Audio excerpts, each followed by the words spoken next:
একবার ভেবে দেখেন নিজের কাছের মানুষ যতই আপন হোক না কেন, কিন্তু আপনি বুঝবেন না। আপনার সাথে কিন্তু অনেক আপন আপন দেখাবে, সেই কিন্তু আসলে আপন না। সে একদিন আপনাকে হাড়ে হাড়ে টেনে টেনে বুঝিয়ে দেবে, কিন্তু তখন আপনি বুঝতে পারবেন, হায়রে আমি কি করলাম। নিজে যতই আপন ভেবেছি ততই আপন না। যতই যতই ভালো মনে করেছি ততই ভালো নয়। কেন জানেন? মানুষ সবসময় বোঝে না, সবকিছু হারানোর পরেই বুঝতে পারে আমি কি করলাম, থেকে কি হয়ে গেলাম। এখন মানুষ সবসময় ভাবতে পারে না, ভাবে একসময়। যখন নিঃস্ব হয়ে যায় তখন ভাবে। ভাবার সময় সবসময় আসে না। সবসময় সবকিছু সুযোগ পায় না। সুযোগ পায় একই সময়।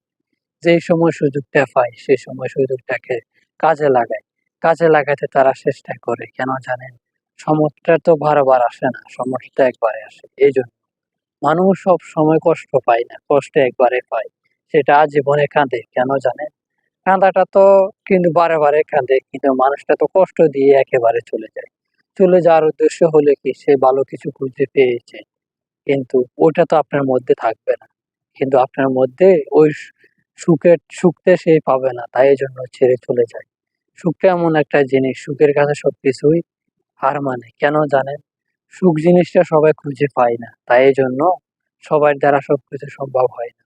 সবাই সবাইকে ছেড়ে অন্যে অন্যকে ছেড়ে চলে যায়। কেন যাওয়ার উদ্দেশ্য হলো একটাই, সবাই সবাইকে যতই আপন ভাবে ততই আপন নয়। আপন একটাই, আপনার আল্লাহ ছাড়া আপনার আপন কেউ নয়।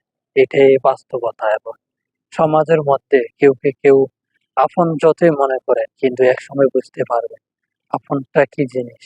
তখনই বলে দিবে আপনাকে সময়।